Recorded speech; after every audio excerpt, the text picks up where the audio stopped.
এখান থেকে বালুর ট্রাকটা আরেকটা ট্রাকের সাথে ধাক্কা লেগে এই যে এই দিক দিয়ে সব শেষলে চলে গেছে কোলাহাটা। আজকে বাজারের দিন, কোলাহাটা যত মানুষ ছিল মোটামুটি সামনে যারা পড়ছে সবগুলো একদম পিষ্ট করে চলে গেছে। যে দেখতে পাচ্ছেন বালু সাথে সাথে পড়তে পড়তে গেছে। এই যে দেখেন এগুলো সব বালু পড়ে আছে।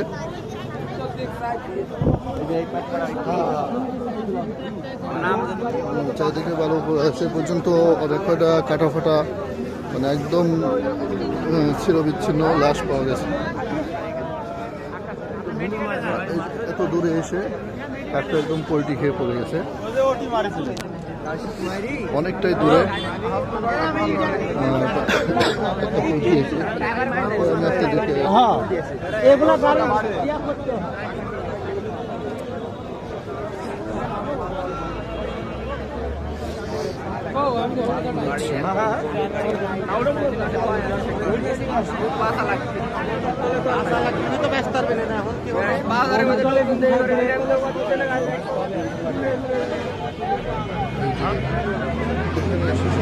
উল্টে গেছে। এরপরে বালুগুলো নামানো হয়েছে।